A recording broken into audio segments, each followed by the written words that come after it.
All right, thank you very much. So just a little bit more about me. I have been working with Fuels for Schools since about 2005. I first worked for the state of Montana on an intergovernmental agreement to manage the Montana program.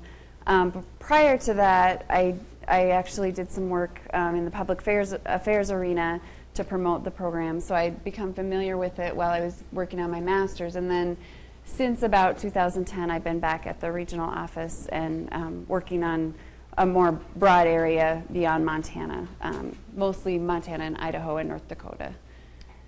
So I'm going to talk about a little bit about the program history, how things started, and then a lot about project viability and what makes things work and why. And then definitely fuel supply is one of the big lessons learned, how to work through fuel supply issues and air quality. So those are my main topics. This map is actually somewhat out of date, but it gives you just a feel for where our operating area is. When things began, it was actually, you heard about the fires of 2000. They actually burned about 350,000 acres in the Bitterroot Valley of Montana. And a community, Darby, which is right here. I think I have a pointer. I got to figure that out. Southwest Montana, they really were a strong, tight-knit community and came together around what can we do to help manage our forests better to avoid this kind of catastrophic wildfire in the future, and then knowing that we're going to have a lot of waste material from that, what are we going to do with that material? And what are some proactive ways we can deal with that? So it was really a grassroots community effort to begin with, and people talking about those kinds of things. And meanwhile, the National Fire Plan had passed. Along with that, there came money for wood utilization. And with a whole host of partners from the Forest Products Lab, Biomass Energy Resource Center out of Vermont, and state and private forestry, and the Bitterroot RC&D, this Darby pilot project was born. And it heated all three of their schools, elementary, middle school, and high school, with wood, and I'll show you some photos of that in a moment.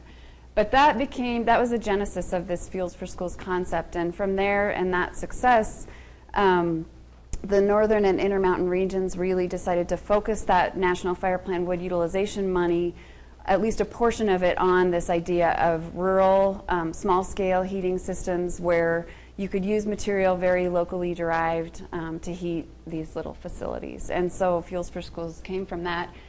In addition, the Bitterroot RC&D was a great partner because they had folks who could lobby, and were quite successful in lobbying one of our senators in Montana to get some really healthy earmarks for a number of years. And so a lot of Montana's success had to do with the fact that we had some pretty good grant money for a period of time, and were able to entice people to get their foot in the door and get started and try something different and new. So that's some of the history of this. Well, we did kind of piggyback on work that had happened in Vermont and elsewhere, and also from the forest products industry community. None of this burning wood for heat is really a new idea. It had been going on, but there are some major differences in what we were trying to do, and a couple of those are, the forest products industry, that's huge industrial scale equipment, and we're trying to bring that way, way down to a small rural school setting. And there are challenges associated with that I'll talk about. The second major difference is that there are, I think about 25% of school kids in Vermont go to schools that are heated with wood, but the manufacturers that were used to making small-scale systems for that market were used to burning pulp quality hardwood chips, which is quite different than our Western fuels. And so when we took all this concept to the West, there were some things that we definitely had to overcome. So for a moment, I'm just going to kind of show you what this looks like. This is the Darby school system. There's it's a wood chip system, we call it, but I'll talk more about fuel in a while. A walking floor vehicle comes and backs up into a garage-style storage area, drops off material without anyone touching it, goes behind this blue wall that you see in the middle. That's where this garage-style storage area is. And then there's a traveling auger that travels the length of that opening horizontally and pulls material out onto this horizontal conveyor, goes up on an angled conveyor, drops into a metering bin, which has a laser eye that reads the fuel level in there and is controlled with computers. and associated with a thermostat so it knows when to call for fuel. That from there is augured into a firebox, which is underneath a fire tube boiler and heats water that's distributed for heat throughout the facility. So those are kind of the basics of how these things work. We also have some pellet-fired systems. Pellet fuel is way easier to deal with in terms of the conveyance. It's uniform. It's not a bunch of chipped up pieces that are different in size or different in stringiness and what have you.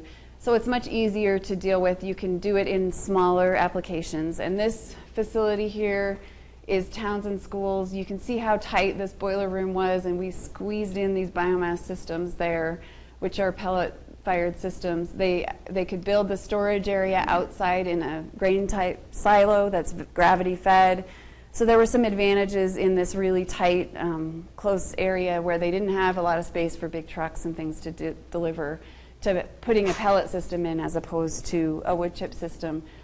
All that said, pellet fuel, it is easier to deal with. It is densified. It's cheaper to transport longer distances, but it also costs twice as much. And so there are trade-offs that you have to consider when you're going through these potential projects. So in terms of project viability, essentially you want to really look at where you are and what you have available locally.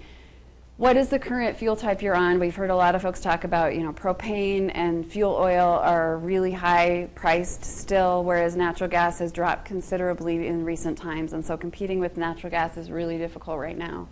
How much do you consume? The way this works is that biomass facilities or heating systems are more upfront, higher cost upfront than any other traditional type of system. The payback comes in with this unit fuel price difference. And so if you're paying $20 per million BTUs for fuel oil or propane and $5 per million BTUs for biomass, that gap is where your savings comes in and your payback comes in. Obviously, the more heat you use, the more that gap, or the quicker that gap pays your system back. And so that the bigger you are, the better. Or if you have something like a prison, a hospital, nursing home with a high heat demand 24/7, that kind of thing, your payback can be much better. And so some of these things tend to drive you in a bigger direction. The age of existing boilers, if you're replacing a system anyway, that can be a great time to do something like this because you're only looking at the incremental cost of what's the biomass system cost you in addition to what you would have spent anyway on a natural gas or whatever kind of system. Do you have hydronic heat distribution, either steam or hot water, or some of them can accommodate forced air? If you're all in some of our rural areas on electric baseboard heat, it's going to be pretty challenging to try and incorporate a biomass system. There might be ways that could work in a really small space if you had the labor and capacity to do, say, a chunk wood system and do like a wood heat furnace or wood stove type of a system. Do you have space for chip storage and delivery? Again, going back to that Townsend example where they didn't really have that kind of space, so they went with the pellets. Do you have space for that big semi-truck to come in and deliver material for you? And then again, we're going to get into supply, available and reliable supply and supplier, whether it's a pellet manufacturer or who you've got around. These are all things to think about in terms of whether you're going to have a viable project. New construction, we've heard some folks talk about, in Europe it's very common to have district heating systems, and we have a few examples of those in the West and in the US, but not very many. But one of the things we've tried to do is work with areas like ski resorts where, if they're putting up 400 housing units and 400,000 feet of commercial space, could we put in a district system that could heat all of that? It's a challenge. We need to really work with architects, engineers, and land developers to get in the door up front because they're used to just putting up what's easy, what they know, instead of trying something new. And it's not a typical thing that folks would be on a district system. So this just shows a graphic of this gap that I was talking about in price. And this is a snapshot in time. These prices all fluctuate over time. Natural gas right now is way lower than this. But it gives you a feel for what that gap can look like. And $35 per ton gives you around $3.50, $4 per million BTUs. One point I will make about price, though, is that when you look at graphs over time of fuel costs, propane, natural gas, and fuel oil tend to be really, really volatile. They're really commodity market driven, and they go up and down pretty dramatically. And with wood fuel, whether it's pellets or wood chips, there are ups and downs, and we've seen actually some pretty huge increases in some of our wood chip system in what they're paying for fuel. But when you translate that into a per million BTU basis, that graph looks pretty darn flat. I mean, it may be going up and it may sound like a lot of money, but it really, that trajectory is pretty flat over time when you look at that in comparison to the fossil fuel volatility. So as one example, we had Thompson Falls Schools started out getting some really, really poor quality fuel very locally from someone who wasn't very committed. It was a handshake agreement. $9 a green ton. Ultimately, they figured that didn't work too well for them. They had a lot of problems, a lot of downtime, and now today they're paying $67 a ton for a paper quality chip from a local mill. But the difference for them was 89 cents per million BTUs up to $6.20 per million BTUs. So compared to their fuel oil price, that gap is still huge. They're still saving a lot of money. So just as one illustration of that. The savings is really a function of three things, one being the fossil fuel price, one being the biomass price. The third one is how much uptime or downtime do you have with your biomass system? Because if you're having so many problems that your biomass system isn't running, you're not saving money. So that fuel quality really does come into play there. Do you have any existing industry in the area, wood products industry, post and pole peelings that you might be able to use as a waste product? Are there folks around with chippers, grinders, or trucks? Do you have a pellet manufacturer nearby? Maybe you don't have any of these. Maybe you're very, very rural, but you have labor and a small heat demand, and you could do, say, a chunk wood system like I mentioned earlier. We actually have one of those going in at our prison where labor is free, and there's lots of wood, and they are going to be heating a small space with chunk wood. So there are a lot of ways that you can look at this and try and make something work for your community. I would say the number one thing, which isn't on here, that you do need to have is willing participants. And that goes from everyone from, say the school superintendent or the hospital administrator on down to the guy who's running the boiler. And if people don't want it to work, they really won't make it work, or they'll make it very difficult. And when you have people who really are motivated to make things work, it just goes so much more smoothly. We've had situations where both extremes, where things have broken down and people called us every week and wanted fixes for this, that, or the other, or wanted some money from us.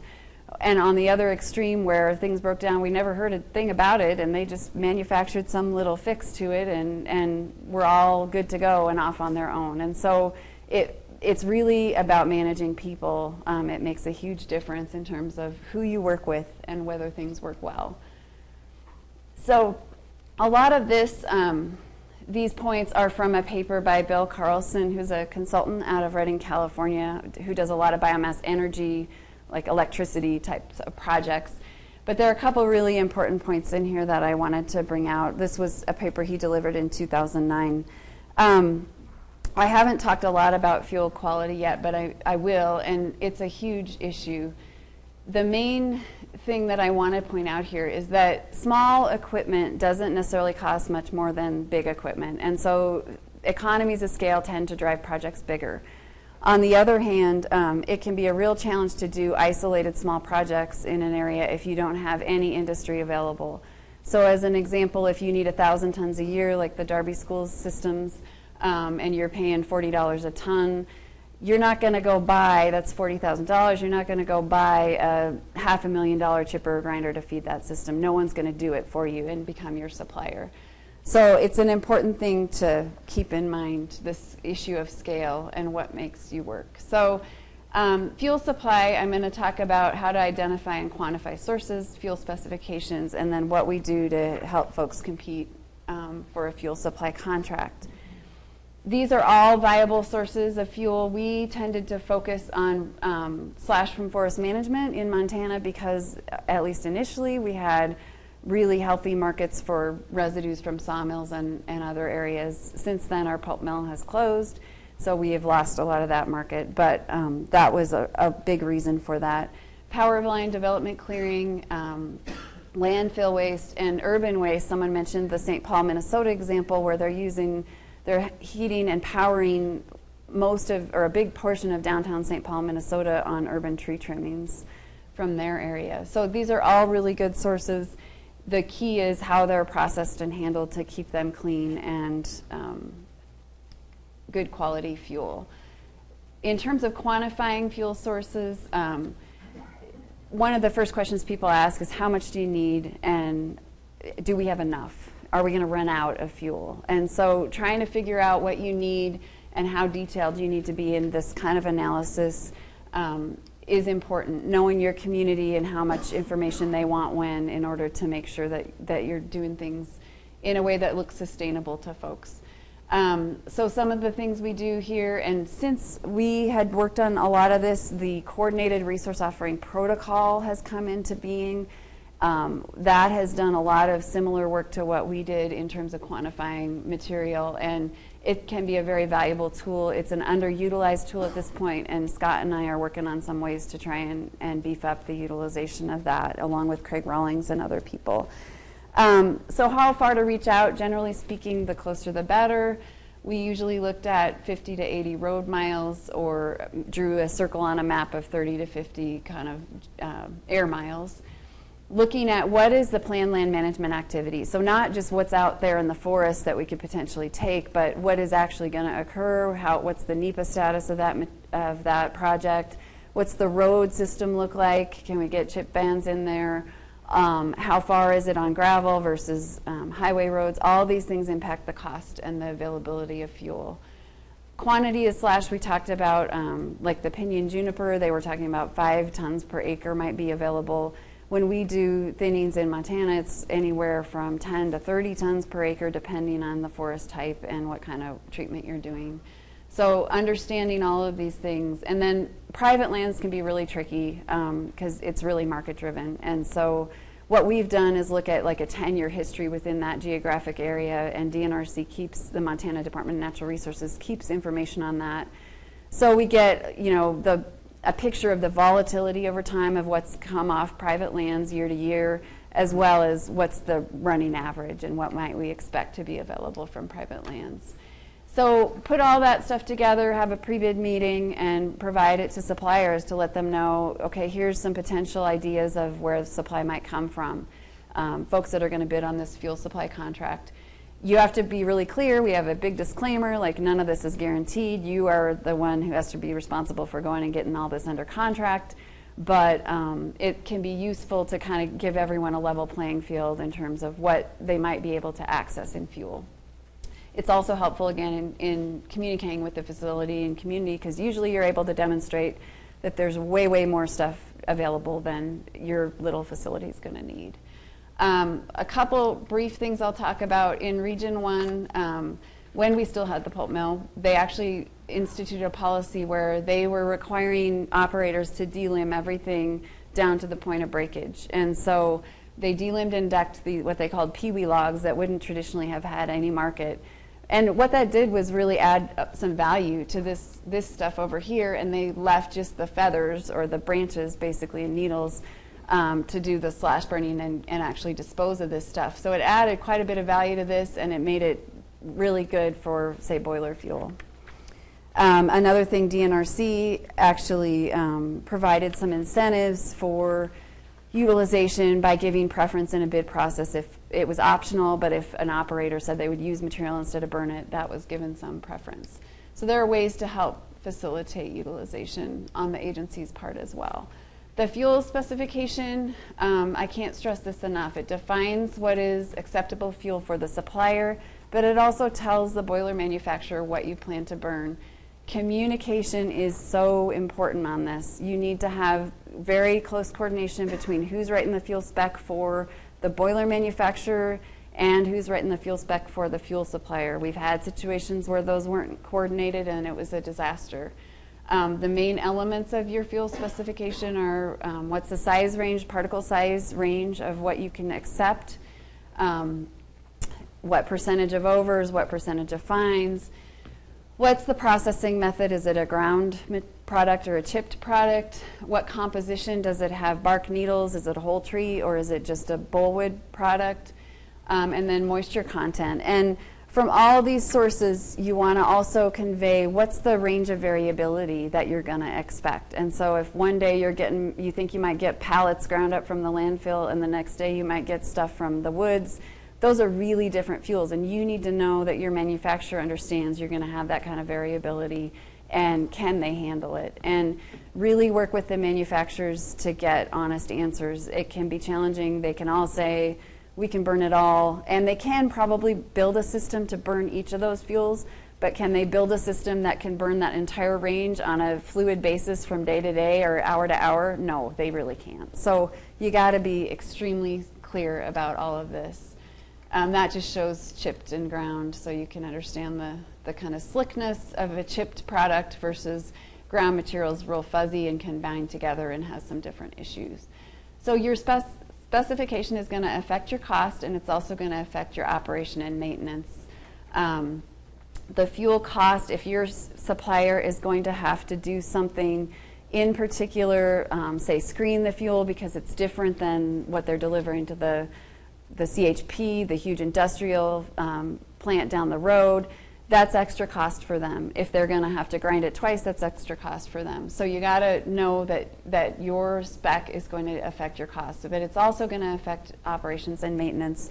And the higher quality fuel, the less downtime you're going to have. So you really need to look at these trade-offs. These are different styles of conveyance. I talked a little bit about that. But the main ways that fuel can mess you up is if things get stuck in the conveyance equipment and don't flow properly, or in combustion. And the main combustion issue is related to how much mineral content you've got. Mineral content is basically the portion of fuel that isn't combustible. It's minerals. It doesn't burn, but it can fuse together and form clinkers and mess up the grates and cause a lot of maintenance and issues and downtime. And so one more point about that. Oh, ash removal, you need to know how much ash content you're going to have. Whole tree products can have up to 10 times more ash than bullwood product. And so you need to have something that's able to remove the ash quickly enough so you don't get clinkers forming in your system. This is at Thompson Falls, and it's a unique system. It's a close-coupled gasifier, which operates with an airlock. And the airlock is like a revolving door that has sort of windshield wiper blades.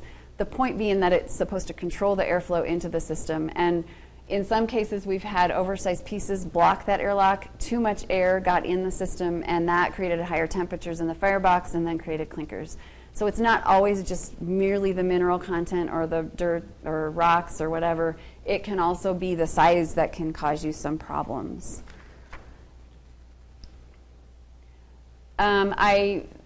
Let's see. Another thing that you want to talk about with your suppliers is instead of telling them what kind of delivery truck they need to have, just describe what your area looks like. Describe how much storage you need. Do they need to have a stockpile? When do you need deliveries to occur? If it's going to interfere with, say, a campus food delivery truck or kids coming in and trying to park, you need to put all this stuff into a supply contract so people are very clear on what's expected. And quality control and penalties. And I guess my experience is that the more that you have to have a contract, but the more that the fuel supplier and the facility can work in tandem and try and work out problems as opposed to being hardcore, we're going to enforce this, you're going to have to remove all this bad dirt material that you brought me, the more this works well. And we've had all extremes. We've had situations where there was no enforcement and people were delivering 4-foot chunks of sod in their fuel, and that was not good. And we've had other extremes where people were really hardcore on enforcing, this is bad fuel, you got to take this away. Well, they ended up without anyone willing to supply them for a period of time because they were too hardcore. So there's a middle ground, there's communication that needs to occur between the parties. And that cooperation can really make things better. Let's see. I need to hurry. So I have samples of fuel specifications and how we do all of this kind of work that I'm describing on our website, which is at the end of the presentation. The last thing I want to talk briefly about is air quality. So this just gives you a snapshot, fuels for schools compared to all these other kinds of fuels. This is an uncontrolled system, no air emissions or air quality controls on the system at all. It was I think the Darby system that was modeled here compared to coal and other things. So you can see that we have more emissions than natural gas for sure, and in some respects more than propane as well. But in comparison, again, to things like wildfire prescribed burning and slash burning, there's no comparison when you look at the same volume of material burned and what kinds of emissions that you're looking at. So, and again, these are uncontrolled systems. There's a lot happening in the air quality arena. EPA, with their Boiler MACT rules, has recently worked with the Forest Service pretty closely and backed way down on what they were expecting for very small scale boilers. And so that is a good thing from the standpoint of they're able to work with us and allow us to figure out better ways to control air emissions. One of the things we did in Montana was work really closely with our Department of Environmental Quality on air permitting, and they helped us. It was all voluntary. They had no regulatory authority over it, but they said, okay, great. If you're going to put in this system that creates this much emissions, the main thing you want to be sure of is it's not downwashing on the playground where your kids are playing. And so you got to make sure your stack is this height and that you're getting good dispersion. And so you can really work with people and try and create positive relationships and positive solutions. And there are more and more cost-effective air quality emissions control equipment available at smaller and smaller scales as we go through time, because the demand is just becoming that much greater. So that's a really good development. And that is, I think, my last slide. Oh, one more slide. Sorry. This top graph shows emissions from summer months in Missoula, Montana. The bottom graph shows emissions from winter months in Missoula, Montana, from a period of 2000 to 2007. This is my last slide. And the main point here is when we have wildfires, we have emissions that are way, way beyond the healthy level. And it is in our community of Missoula. It's not just out in the woods away from people. So that's my last slide.